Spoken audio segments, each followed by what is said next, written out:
నమస్కారం. టీవీ6 న్యూస్ వార్తలకు స్వాగతం. ముందుగా వార్తల్లోని ముఖ్యాంశాలు. కుక్కట్పల్లి అభివృద్ధికి నిధులు కేటాయిస్తామన్న సీఎం రేవంత్. అభివృద్ధికి అవసరమైతే అప్పు తీసుకుంటామన్న రేవంత్. వంతెనలు, నాలాలు నిర్మాణానికి నిధులు కేటాయిస్తామన్న సీఎం. కుక్కట్పల్లి ప్రాంత అభివృద్ధికి ప్రభుత్వం కట్టుబడి ఉందని వ్యాఖ్య. గత ప్రభుత్వ అప్పులపై మంత్రి పార్థసారథి విమర్శలు. వైఎస్ఆర్సీపీ అప్పులతో రాష్ట్రానికి నష్టమన్న మంత్రి. సంక్షేమం, అభివృద్ధి రెండింటిపై ప్రభుత్వం దృష్టి పెట్టిందన్న మంత్రి. ఆర్థిక క్రమశిక్షణతో రాష్ట్ర అభివృద్ధి సాధ్యమన్న పార్థసారథి. 6 గ్యారంటీల అమలుకు ప్రైవేట్ మెంబర్ బిల్ తీసుకొస్తామన్న కేటీఆర్. మహిళలకు 2500 హామీ అమలుపై కేటీఆర్ డిమాండ్. పెన్షన్లు పెంచాలని అసెంబ్లీలో బిల్ ప్రవేశపెడతామన్న కేటీఆర్. ఎన్నికల హామీలు అమలు చేయాలని ప్రభుత్వానికి హెచ్చరిక. ఆత్మకూరులో మంత్రి ఆనం విస్తృత పర్యటన.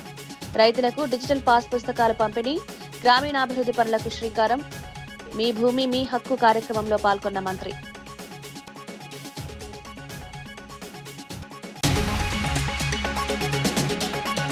కేటీఆర్ పై ఏఐసీసీ కార్యదర్శి సంపత్ తీవ్ర విమర్శలు.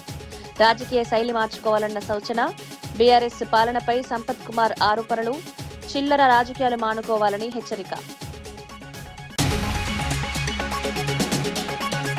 రాష్ట్రంలో మహిళల ఆర్థిక అభివృద్ధి కోసం సెప్ వ్యవస్థను మరింత బలోపేతం చేస్తున్నామని మంత్రి కొండపల్లి శ్రీనివాసరావు తెలిపారు.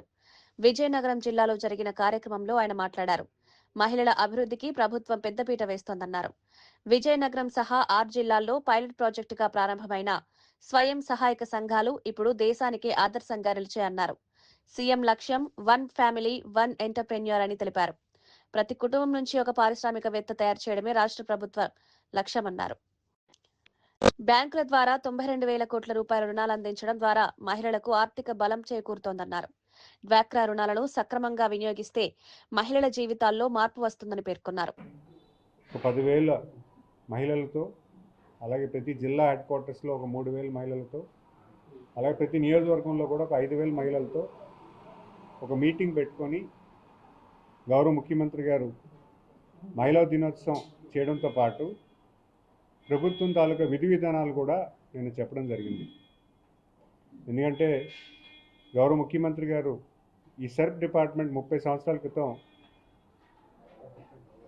ఒక ఇనిషియేటివ్ తీసుకుంటే దేశం అంతా కూడా డ్వాక్రా సంఘాల కింద ఏర్పాటు చేయాలి, దానికి కార్యరూపం చేయాలి అనే దాని మీద దేశంలో ఒక మోడల్ తీసుకొస్తే ప్రధానంగా ఇప్పటి ముఖ్యమంత్రి గారు శ్రీ నారా చంద్రబాబు నాయుడు గారు దీని కార్యాచరణ చేయడం కోసం అప్పుడు ఎస్హెచ్జి మూమెంట్ అంటే ఒక 6 జిల్లాల్లో ఒక పైలట్ ప్రాజెక్ట్ కింద తీసుకొని ఈ 6 జిల్లాల్లో కూడా డ్వాక్రా సంఘాలు తాలూకు విధి విధానాలు ఏ రకంగా 10 మంది మహిళలు కలిసి ఏ రకంగా వాళ్ళు కలిసి పనిచేసి పేదరిక నిర్మూలన కోసం ఏ రకంగా కార్యాచరణ చేయాలో అటు ఆర్థికంగా కానీ ఆరోగ్యపరమైనటువంటి కానీ లేదా ఒక మంచి ఈకోసిస్టమ్ గ్రామాల్లో కలిగించేదానికి అప్పుడు ఒక 6 జిల్లాల్లో పైలట్ చేసి సక్సెస్ చేసి ఈరోజు 30 సంవత్సరాల తర్వాత చూసుకుంటే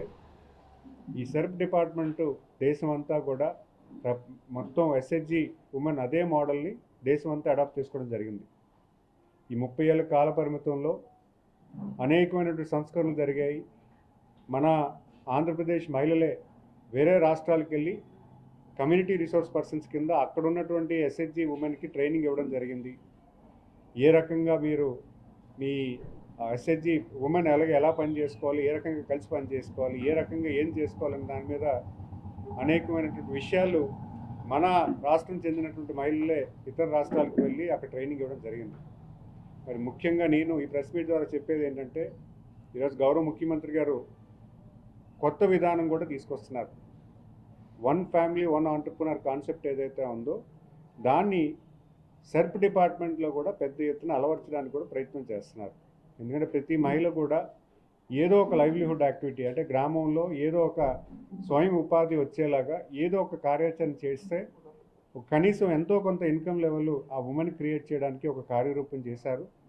దాని నిమిత్తం ఈరోజు గౌరవ ముఖ్యమంత్రి గారు నిన్న మహిళా దినోత్సవం రోజు ఆయన ఎక్కువగా ప్రధానంగా ఎంఓఈస్ చేయడంలో కానీ లేదా మహిళలను ఉద్దేశించి మాట్లాడడంలో కానీ మహిళల్ని చైతన్యం తీసుకొచ్చి ఎన్టీఆర్ జిల్లాలో రేషన్ బియ్యం మాఫియా ఎంపీలు ఎమ్మెల్యేల కనుసన్నల్లో నడుస్తోందని వైఎస్ఆర్సీపీ నేత దేవినేని అవినాష్ ఆరోపించారు.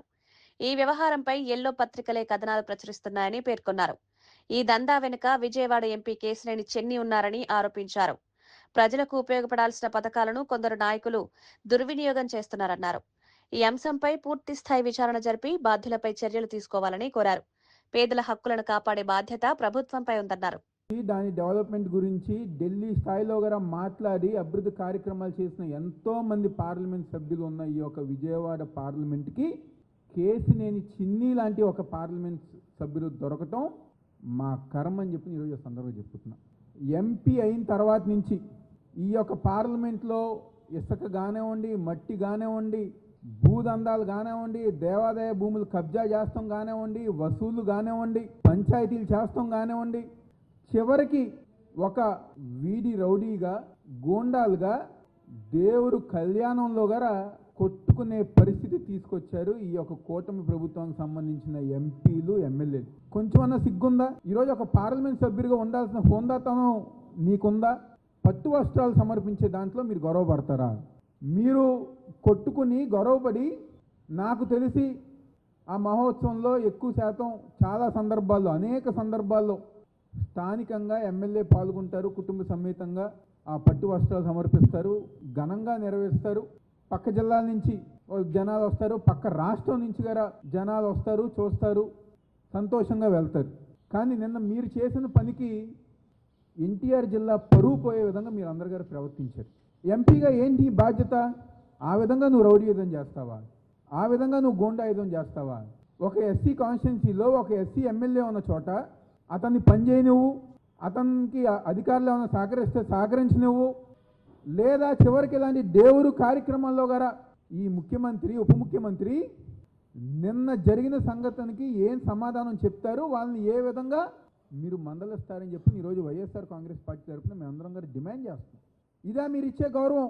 ఈ 2 సంవత్సరాల్లో మీ పాలనలో, మీ ప్రభుత్వంలో ఇంకా ఏవైనా జరిగినాయా అని చెప్పని ఈరోజు ఆ కూటమి ప్రభుత్వంలో ఉన్న చంద్రబాబు గారిని కానివ్వండి, పవన్ కళ్యాణ్ గారు మేము అందరం క్వశ్చన్ చేస్తాం. క్షమాపణ చెప్పాలి.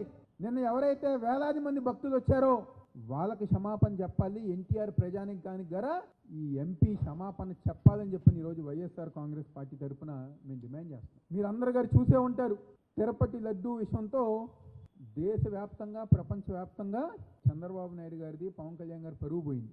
మా మీద రుద్దాలనుకున్నారు, మా మీద ఆ నెపం వేయాలనుకున్నారు. కానీ సాక్షాత్తు వెంకటేశ్వర స్వామి పైనుంచి ఈ ప్రభుత్వంలో మీరు చేస్తాంది తప్పు అని చెప్పని వాళ్ళకి బుద్ధి వచ్చే విధంగా సిబిఐ రిపోర్ట్లో అవనివ్వండి, లేకపోతే అనేక రకాలుగా మీది తప్పు అని చెప్పని నిరూపించారు. మీరు చేసే పనులు కూడా అలాగే ఉంటున్నాయి. కళ్యాణాల్లో గొడవలు పడి, సరిగ్గా పరిపాలన చేతకాక, అధికారులను సరిగ్గా పనిచేసుకొనిక, తిరువూరు నియోజకవర్గంలో ప్రజానికం కానివ్వండి, లేకపోతే ప్రభుత్వం నడిపే విధానంలో కానివ్వండి, ఎటువంటి కార్యక్రమాలు జరక్క ప్రజానికం ఇబ్బంది పడుతున్నారు. దీనిపైన వెంటనే పైన చంద్రబాబు నాయుడు, పవన్ కళ్యాణ్ చర్యలు తీసుకుని తిరువూరు నియోజకవర్గంలో ప్రజానికానికి మంచి చేయవలసిందిగా మేము కోరుకుంటూ. రాజమహేంద్రవరంలో జరిగిన కల్తీపాల ఘటనపై మాజీ ఎంపీ మార్గాని భరత్ స్పందించారు. ఈ ఘటన జరిగి 18 రోజులైనా ప్రభుత్వం స్పందించలేదని విమర్శించారు. ప్రభుత్వం నాటకాలు ఆడటానికి సమయం కేటాయిస్తోందని, కానీ ఘటనపై విచారణకు సమయం లేదన్నారు. ముఖ్యమంత్రి, వైద్య ఆరోగ్య శాఖ మంత్రికి బాధ్యత లేదా అని ప్రశ్నించారు. నిజాలు వెలుగులోకి రావాలంటే సిబిఐ విచారణ జరగాలని డిమాండ్ చేశారు. బాధితులకు న్యాయం చేయాలని, బాధ్యులపై చర్యలు తీసుకోవాలని కోరారు. కల్తీపాల్ ఘటన తెలుసుకోవాల్సిన ఇంగిత జ్ఞానం లేదా అని అడుగుతా ఉన్నా. ఇవాళ ఈ కూటమి ప్రభుత్వము ఈ కల్తీపాలు ఘటన కేవలము ఒక యాక్సిడెంట్ గా చిత్రీకరించే కార్యక్రమం చేస్తా ఉన్నారు. ఇక్కడ పేషెంట్స్ తాలూకా పరిస్థితులు తెలుసుకుని చంద్రబాబు నాయుడు గారు రాజమండ్రి వచ్చాడండి. కాకినాడ ఘటన జరిగినప్పుడు ఇక్కడ ఎయిర్పోర్ట్ లో దిగాడు. మరి ఆయన దిగినప్పుడు ఇక్కడికి వచ్చి ఈ కిమ్స్ హాస్పిటల్ కి వచ్చి పేషెంట్స్ ని సందర్శించాల్సిన బాధ్యత ఈయనకి లేదండి ముఖ్యమంత్రిగా? ఇవాళ నేషనల్ ఫారెన్సిక్ సైన్స్ ల్యాబొరేటరీస్ కి బ్లడ్ శాంపిల్స్ ఎందుకు పంపించలేదని ఇవాళ సూటిగా ప్రశ్నిస్తా ఉన్నాం. మీరేదో ప్రైవేట్ ల్యాబొరేటరీస్ కి, లేకపోతే మీ స్టేట్ గవర్నమెంట్ ఆధీనంలో ఉన్న ల్యాబొరేటరీస్ కి పంపిస్తే నిజం అనేది బయటకు రాదు. ఇవాళ ఈ సంఘటనని సిబిఐకి అప్పచెప్పాల్సిన అవసరం ఉంది. ఏదైతే తిరుపతి లడ్డూలో ఏ రకంగా అయితే సిబిఐకి అప్పచెప్పిన తర్వాత వాస్తవాలు ఏ రకంగా అయితే బయటకు వచ్చినాయో ఖచ్చితంగా కల్తీపాలు ఘటనలో కూడా సిబిఐకి అప్పచెప్పితే వాస్తవాలు బయటకు వస్తాయి. ఇది కేవలము ఆ కల్తీపాలు అతను ఆ కలిపేది దాంట్లో యూరియా కలిపాడా, లేకపోతే ఏదైనా ఫార్ములిన్ కలిపాడా, లేకపోతే ప్రొఫెషనల్ రైవల్టీ ప్రకారంగా అతనికి కిట్టన వాళ్ళు ఎవరైనా అందులో పురుగుల మంది ఏమన్నా కలిపారా? కాకినాడ ఘటన ఆ ఫైర్ షాప్ జరిగితే అక్కడ చనిపోయిన వాళ్ళకి 20 లక్షలు ప్రకటించారు. ఏంటి వ్యత్యాసం ఏంటి? ఈ రెండు కూడా గవర్నమెంట్ తప్పిదాల వల్లనే జరిగింది. ఈ ప్రభుత్వం యొక్క నిర్లక్ష్యం వల్లనే జరిగింది. నిజంగా ఎప్పటికప్పుడు ఈ అన్ఆర్గనైజ్ సెక్టర్ ని ఆర్గనైజ్ చేసి ఎప్పటికప్పుడు మానిటర్ చేసి మిల్క్ అనలైజర్స్ ద్వారా దీన్ని గవర్నమెంట్ బాధ్యత తీసుకుని ఉండుంటే ఈ ఘటన జరిగి ఉండేది కాదు కదా. 2023లో మిల్క్ ప్రొక్యూర్మెంట్ యాక్ట్ అని జగన్మోహన్ రెడ్డి గారు అప్పుడు ఒక చట్టం తీసుకుని వచ్చారు. ఆ చట్టం ఇది చెప్తా ఉంది, ఎప్పటికప్పుడు కంటిన్యూస్ మానిటరింగ్ జరగాలి, మిల్క్ అనలైజర్స్ తో దీన్ని అనలైజ్ చేయాలని. నిజంగా గవర్నమెంట్ తలుచుకుంటే చేయలేరనండి ఇవన్నీను. చంటి పిల్లలు 6 మాసాలు సంవత్సరం వయసు ఉన్నవాళ్ళు, ఆ పిల్లలు 18 రోజుల నుంచి మృత్యుతో పోరాటం చేస్తా ఉన్నారు. ఎంత అన్యాయం అండి. నేను ఇదే కూటమి పెద్దలను అడుగుతా ఉన్నా, మీ ఇంట్లోనే మీ కుటుంబ సభ్యుల్లోనే చిన్నారులకి ఈ రకంగా జరిగితే మీరు ఈ తరహాలో ప్రవర్తిస్తారా అని అడుగుతా ఉన్నా. ఇది ఒక బయటికి రాకూడదు అని చెప్పి రోజుకు ఒక డెత్ చూపిస్తా ఉన్నారు. అంటే ఒక్కసారి నిజంగా మాకు అనుమానాలు ఉన్నాయి. ఆ పేషెంట్స్ తాలూకా ఎవరైతే వెంటిలేటర్స్ మీద ఉన్నారో వాళ్ళు రోజుకొకళ్ళని డెడ్ బాడీస్ తీసుకొచ్చి కుటుంబ సభ్యుల చేతుల్లో పెడతా ఉన్నారు. ఒక హై డ్రామా ఈ ప్రభుత్వం ఆడుతా ఉంది. దీంట్లో వాస్తవాలు బయటికి రావాల్సిన అవసరము ఈ ప్రభుత్వము పైన ఉంది. దీన్ని ఏదో కన్సీల్ చేసి దీన్ని ఒక యాక్సిడెంట్ కింద చిత్రీకరించే కార్యక్రమము ఈ ప్రభుత్వం చేస్తున్నారనేది క్లియర్ గా అర్థమవుతా ఉంది. ఎంత అన్యాయం చూడండి. ఈ ప్రభుత్వం వచ్చిన తర్వాత మొత్తం అన్ని కూడా కల్తీనే. అటు పాలల్లో గాని, కూరగాయల్లో గాని, ఏ వస్తువు తీసుకోండి, టీ పొడి తీసుకోండి, ఏ వస్తువు తీసుకోండి, తిండి పదార్థాలు తీసుకోండి, నూనెలు తీసుకోండి. మొన్న ఫుడ్ సేఫ్టీ అధికారులు తనిఖీ చేస్తే ఆ నూనె ఏదైతే వీళ్ళకి దొరుకుతా ఉందో రెస్టారెంట్స్ వాళ్ళు, బేకరీ వాళ్ళు కొనుక్కునేది కిలో 60 రూపాయలు అటండి. తిరుపతి లడ్డూలో గీ ఫ్లేవర్ ఎన్హాన్సర్స్ కొన్నారు. అంటే దానికి అర్థం ఏంటంటే 2018 చంద్రబాబు నాయుడు గారు ప్రభుత్వం ఉన్నప్పుడు గీ ఫ్లేవర్ ఎన్హాన్సర్స్ కొన్నారు. మీరు నిజంగా స్వచ్ఛమైన నెయ్యి వాడితే ఫ్లేవర్ ఎన్హాన్సర్స్ అనేది ఆర్టిఫిషియల్ లిక్విడ్స్ ఎందుకు కొనాలి అని అడుగుతా ఉన్నా. వైఎస్ఆర్ కాంగ్రెస్ పార్టీ డిమాండ్ చేస్తా ఉన్నాము, ఎవరైతే మరణాలు జరిగినాయో ఆ బాధిత కుటుంబాలకి 25 లక్షల రూపాయలు ఎక్స్గ్రేషియా ప్రకటించాల్సిన బాధ్యత ఈ కూటమి ప్రభుత్వం తీసుకోవాల్సిందిగా డిమాండ్ చేస్తా ఉన్నాం. రాష్ట్రంలో 6 గ్యారంటీల అమలును డిమాండ్ చేస్తూ అసెంబ్లీలో ప్రైవేట్ మెంబర్ బిల్ ప్రవేశపెడతామని కేటీఆర్ తెలిపారు. 1,67 లక్షల మంది మహిళలకు ఇచ్చిన 2,500 రూపాయల హామీ అమలు కోసం ఈ బిల్లు తీసుకొస్తామన్నారు. 4,000 రూపాయల పెన్షన్ కోసం ఎదురు చూస్తున్న 46 లక్షల మంది వృద్ధులు, వితంతువులు, నేతన్నల కోసం కూడా బిల్లు ప్రవేశపెడతామన్నారు. ఎన్నికల సమయంలో ఇచ్చిన హామీలను కాంగ్రెస్ ప్రభుత్వం అమలు చేయాలని కేటీఆర్ కోరారు. ప్రజలకు ఇచ్చిన మాట నిలబెట్టుకోవాల్సిన బాధ్యత ప్రభుత్వంపై ఉందన్నారు. గ్యారంటీల అమలు కోసం అసెంబ్లీలో పోరాటం కొనసాగుతుందని పేర్కొన్నారు. గీతన్నలు వారందరి తరపున, బీడీ కార్మికులు, ఒంటరి మహిళలు వారందరి తరపున 46 లక్షల మంది తరపున ఈ ప్రైవేట్ మెంబర్ బిల్లు పెడుతున్నాం. తప్పకుండా ప్రభుత్వం మద్దతు ఇవ్వాలని చెప్పి డిమాండ్ చేస్తా ఉన్నాం. అట్లాగే వారు చెప్పారు దివ్యాంగుల విషయంలో 6,000 పెన్షన్ ఇస్తామని చెప్పారు. మరి లక్షలాది మంది దివ్యాంగులు, రాష్ట్ర వ్యాప్తంగా ఉన్న లక్షలాది మంది దివ్యాంగుల తరపున మరి ఈ ప్రైవేట్ మెంబర్ బిల్లు పెడతా ఉన్నాం. 6 గ్యారంటీలకు చట్టబద్ధత కల్పించాలని అసెంబ్లీలో మరి ప్రజలకిచ్చిన వాగ్దానాలను గాలి కొదిలేసి గాలి మాటలు, కాలక్షేపం కబుర్లతో కాలక్షేపం చేయాలనుకుంటున్న ప్రభుత్వాన్ని నిలదీయడానికే ఇవాళ బీఆర్ఎస్ సైన్యం ఈ ఓరియంటేషన్ సెషన్ పెట్టుకున్నది. బీఆర్ఎస్ నేత కేటీఆర్ పై ఏఐసీసీ కార్యదర్శి సంపత్ తీవ్ర విమర్శలు చేశారు. కేటీఆర్ తన రాజకీయ శైలి మార్చుకోకపోతే ప్రజలు తిరస్కరిస్తారని హెచ్చరించారు. తెలంగాణ ప్రజల సంపదను కేసీఆర్ కుటుంబానికి దోచిపెట్టారని ఆరోపించారు. బీఆర్ఎస్ ప్రభుత్వంలో కేసీఆర్ బంధు, కేటీఆర్ బంధు, హరీష్ బంధు, సంతోష్ బంధు, కవిత బంధు మాత్రమే కొనసాగాయని విమర్శించారు. మీడియా హెడ్లైన్స్ కోసం మాత్రమే కేటీఆర్ వ్యాఖ్యలు చేస్తున్నారన్నారు. రాష్ట్ర రాజకీయాల్లో నీచ రాజకీయాలకు కేటీఆర్ పాల్పడుతున్నారని సంపత్ ఆరోపించారు. మా ముఖ్యమంత్రికి ఎట్లా భరిస్తున్నాడో ఏమో, రోజు పేపర్ చూస్తే పచ్చి నిజాన్ని అబద్ధంగా, పచ్చి అబద్ధాన్ని నిజంగా రోజు ఏదో ఒకదాన్ని మాయామచ్చిందర చేసి చూపించడానికి ప్రయత్నం చేస్తూ ఉన్నారు. మొక్కాల దండం పెట్టాలి గౌరవ ముఖ్యమంత్రి. రోజు అన్ని ఎదుర్కొంటూ కూడా నిటారుగా నిలబడి నికార్సైనటువంటి ముఖ్యమంత్రిగా అన్ని వర్గాల ప్రజల సంక్షేమం కొరకు, తెలంగాణ రాష్ట్ర అభివృద్ధి కొరకు, సర్వతోముఖాభివృద్ధి చెందినటువంటి తెలంగాణ రాష్ట్ర ఆవిర్భావం కొరకు 24/7 పనిచేస్తూ అన్ని వర్గాల ప్రజల ఆదరాభిమానాలు చురుగొంటూ ముందుకొస్తున్న సందర్భానికి మొక్కాలి నిజంగా మా ముఖ్యమంత్రికి. కానీ ఇట్లే రిపీట్ చేస్తే అదే 42 లక్షల మంది కార్యకర్తలు ఎవరైతే గాంధీ కుటుంబానికి అండగా ఉండడానికి ప్రయత్నం చేస్తూ ఉన్నారో వాళ్ళే ఒకవేళ తెగబడితే, వాళ్ళే ఒకవేళ తిరగబడితే ఏ రకంగా ఉంటుందో పరిస్థితి ఆలోచన చేయండి. ఆ పరిస్థితి రాకుండా జాగ్రత్త వహించండి అని చెప్పి కూడా కేటీఆర్ గారికి మరియు టీఆర్ఎస్ పార్టీ లోక్సభ స్పీకర్ ఓం బిర్లాపై ప్రవేశపెట్టిన అవిశ్వాస తీర్మానం చర్చలో టీడీపీ పార్లమెంటరీ పార్టీ నేత లావు శ్రీకృష్ణదేవరాయలు పాల్గొన్నారు. స్పీకర్పై అవిశ్వాస తీర్మానాన్ని టీడీపీ వ్యతిరేకిస్తున్నట్లు స్పష్టం చేశారు. ఇండియా కూటమి నేతలు కూడా ఈ తీర్మానానికి వ్యతిరేకంగా ఓటు వేయాలని ఆయన సూచించారు. ఈ సందర్భంగా రాష్ట్ర విభజన ప్రక్రియపై కూడా లావు శ్రీకృష్ణదేవరాయలు వ్యాఖ్యలు చేశారు. 2014 ఫిబ్రవరి 14న ఆంధ్రప్రదేశ్ పునర్వ్యవస్థీకరణ బిల్లు ఆమోదం పొందిన రోజు పార్లమెంట్ చరిత్రలో బ్లాక్ డేగా అభివర్ణించారు. ఆ రోజు లోక్సభలో జరిగిన పరిణామాలపై దేశ ప్రజలకు నిజాలు తెలియాల్సిన అవసరం ఉందన్నారు. ఈ అంశంపై పార్లమెంటులో చర్చ జరపాలని కోరారు. Great men in this house, the opposition keep quoting two great men in this house. One is Mahatma Gandhi ji, other person is Ambedkar ji, sir. Sir, what Mahatma Gandhi ji has said, what Mahatma Gandhi ji has shown through his freedom struggle and the movement for the independence, sir. Every opportunity, whenever people told him, people reminded him of how US got the independence, how French got the independence, he stood steadfast and said, India will get the independence in a different way, in a non-violent way, in Satyagraha. He has taken, he's not only gone to a different level with respect to his, not only he's gone to a different level, sir, but also taken his countrymen also along with them. That is what Mahatma Gandhi has shown, sir. Instead of quoting from Mahatma Gandhi and his quotes, I wish and I hope not just say the words, but actually follow what he has said, sir. The other person, the other great man I want to remind them is B.R. Ambedkar ji. They always come to the house and outside the house showing the Constitution of India. But I request them what B.R. Ambedkar ji has said on the last session of the Constituent Assembly. He has mentioned about the grammar of anarchy. This is what he has said. In that he said, Ambedkar has warned any method inside or outside the parliament that prioritizes political victory over constitutional order. This motion is over constitutional order. It is called anarchy. This motion is సంక్షేమం, అభివృద్ధి రెండింటి ప్రయోజనాలు ప్రజలకు అందేలా కూటమి ప్రభుత్వం పనిచేస్తోందని మంత్రి డోలా శ్రీ బాలవీరాంజనేయ స్వామి తెలిపారు.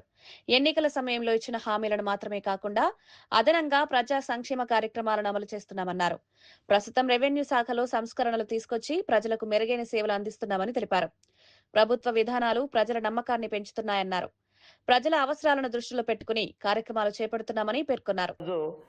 మాజీ మంత్రి గారు సభలో కూడా చెప్పారు, వాళ్ళ బొమ్మలు పెట్టుకునే ఉద్దేశంతో హేళనగా వాళ్ళ జగన్మోహన్ రెడ్డి గురించి కూడా మాట్లాడినటువంటి చరిత్ర మీకు తర్వాత ఎవరో పెట్టని అదే ఉద్దేశంతో పట్టాదారు పాస్ పుస్తకాల మీద కావచ్చు, హద్దురాల మీద కావచ్చు, వాళ్ళ బొమ్మలో పేర్లు పెట్టుకునే చరిత్ర ఈరోజు చూసాం.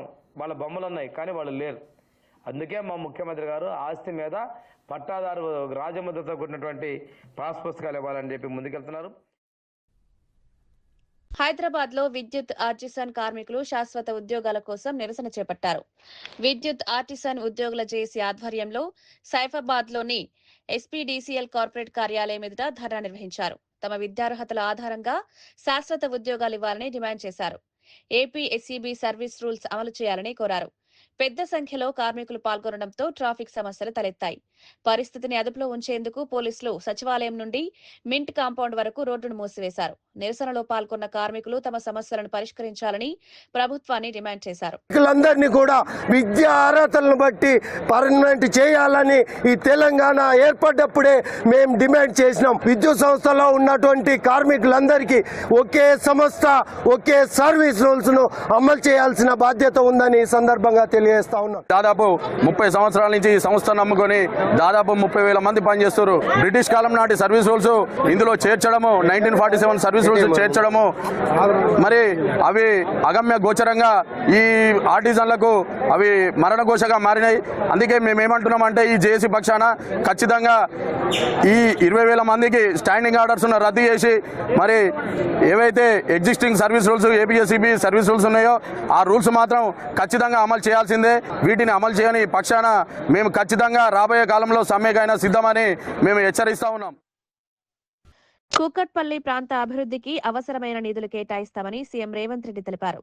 రాజకీయ క్లిష్ట పరిస్థితుల్లో మల్కాజ్గిరి ప్రజలు తనను ఎంపీగా గెలిపించి ఢిల్లీకి పంపారని గుర్తు చేసుకున్నారు. కూకట్పల్లి నియోజకవర్గం తనకు ఎంతో ప్రత్యేకమని పేర్కొన్నారు. అప్పట్లో ఈ ప్రాంతానికి పెద్దగా చేయలేకపోయినా ఇప్పుడు సీఎంగా ఉన్నందున అభివృద్ధికి ప్రాధాన్యత ఇస్తారన్నారు.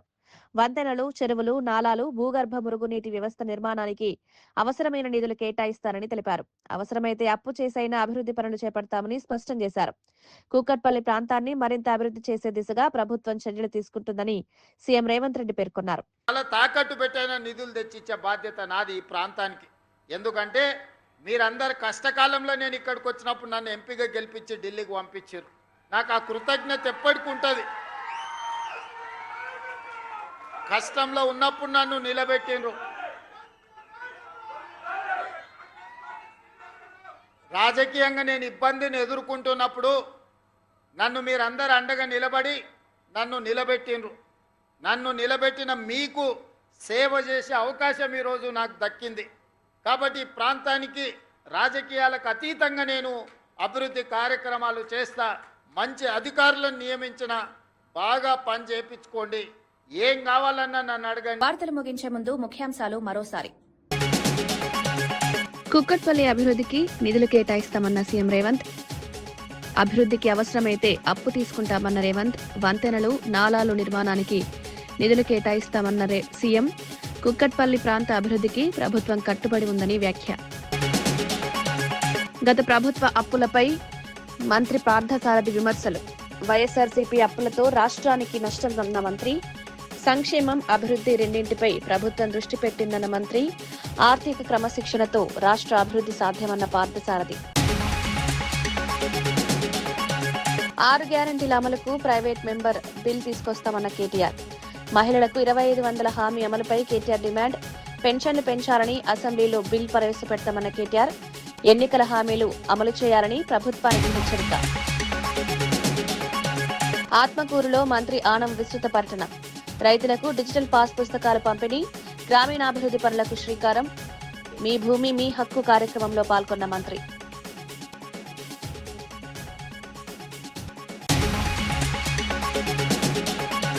కేటీఆర్ పై ఏఐసీసీ కార్యదర్శి సంపత్ తీవ్ర విమర్శలు. రాజకీయ శైలి మార్చుకోవాలన్న సూచన. బీఆర్ఎస్ పాలనపై సంపత్ కుమార్ ఆరోపణలు. చిల్లర రాజకీయాలు మానుకోవాలని హెచ్చరిక.